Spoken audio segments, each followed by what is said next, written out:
Mr. Davies, that owned the mercantile here, he built the cabin up there, and any couple that got married could move into it and stay there for as long as they wanted, and until another couple got married, they were welcome to use it.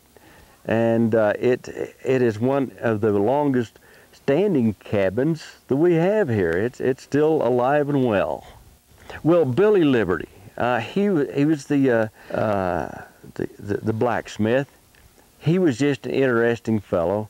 He was a little fella, dapper, always wore the best and fanciest clothes he could find, and he lived here all of his life. He drove stage back and forth between Missoula and here. He was just a very interesting fellow, and he lived out his days here, and then finally in his latter years he moved to Missoula. Just a very interesting fellow, like many of the other stories that are here. 8-hour trip, the stage. We had a story, I believe it was Miss Doll. Anyhow, she was a girl, and she got off the stage.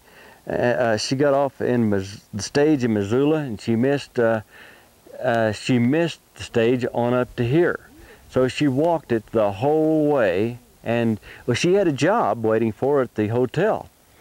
And she walked the whole distance from Missoula up to Garnett in time to go to work on her shift in the hotel. Now those folks were very industrious in those days. They could make us look shabby.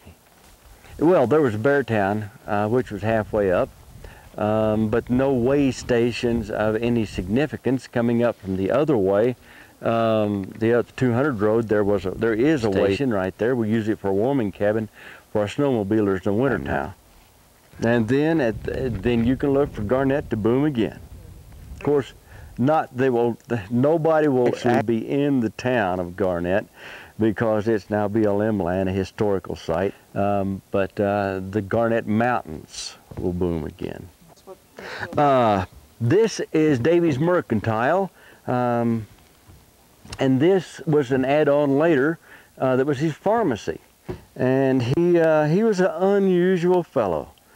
Mr. Davies, he built the store in 1895, or he moved here in 1895, built the store shortly afterwards.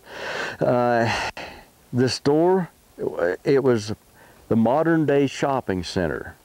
You'd walk in and everything was in that store. Of course, it didn't have the size and the magnitude of our shopping centers nowadays, but it had everything that you could need.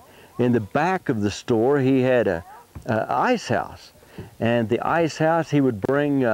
In fact, he would use Billy Liberty as his helper, and they would bring ice up from the river down below, and truck it up here and pack it into the ice house with the sawdust, and keep fresh meats all winter long. He'd bring cattle just outside of town, and he had a family out there that took care of the cattle and did the butchering and that sort of thing. And he was an interesting man. A lot of our records say that the kids didn't care for him. Now, we're not exactly sure why, but he was a little bit snappy, we know, with kids. But he helped the people out, get through the winter. He felt it was his job to help the people out. So he would keep a supply of everything that they would need in case they got caught up here in the winter.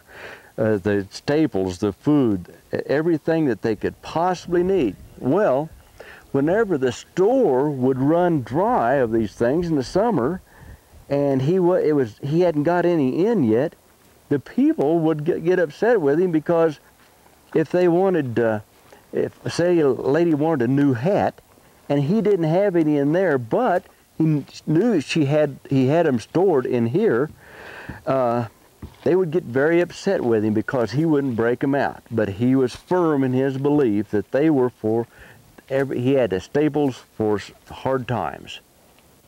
they seem to weather it just fine, and in houses that were not at all weather tight. Most of these buildings were just thrown up as an afterthought almost, because these miners wanted to get to digging. So they would throw these cabins up in a mishmash way, but they seem to winter here just fine. We don't know of anybody dying from exposure, and they seem to winter here just fine. Well, they haven't. Whenever we took over in 1970, everything that you see now was in sad arrears. It was in bad shape. And we took them and researched how they were built, talked to people that had been here, and then put them back the same way. Well, we want to make it just like if you'd have walked in here 100 years ago. This building is what you would see. It died the second time because of World War II. They came back after World War I? They came back after World War I. Remember, President Roosevelt raised the price of gold to $32 an ounce after in 1917. And that brought people back. Well, there is still gold here. There's 8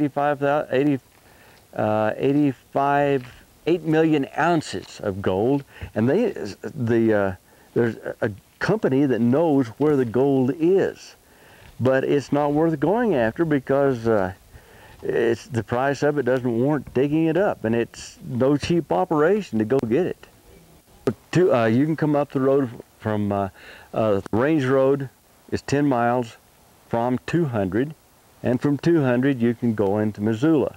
You can come up from I-90 up Bear Gulch. It's also 10 miles, 11 miles. You can come up from 90 to here, and it's also, you can take 90 on into Missoula. So Missoula is just a short trip either way. So is 200 a better road going down to 200? The Range Road going down to 200 is a much better road.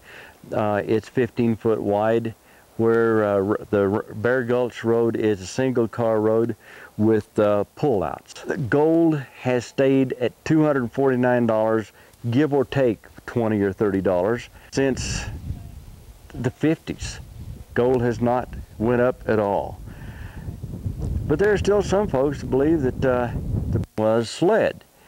And in the summertime, they would rather ship ore in the wintertime because it's much easier on the snow. In the summertime, when they would have to ship it by wagon, they would have to put a pole between the spokes of the wheels and skid them down Bear Flats, skid them down the road to Bear Gulch. Well, there are all kinds of buildings here in Garnett that are historical, and we have a little bit of a history on. We have history on every building, and we went back and researched. In fact, we've talked to the relatives of the people that lived here.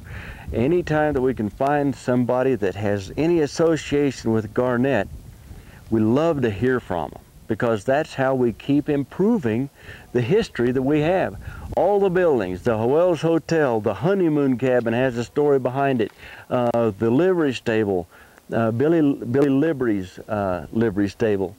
All of the buildings are chock full of history, and we have discovered part of that which we relay through interpretive signs and a self-guided tour brochure that we give out, and we're always adding to it.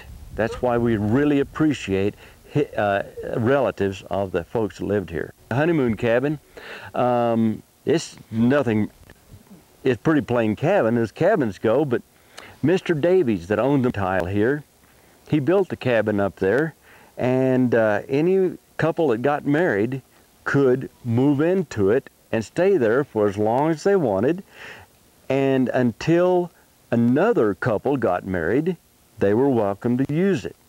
And it is one of the longest standing cabins that we have here. It's still alive and well.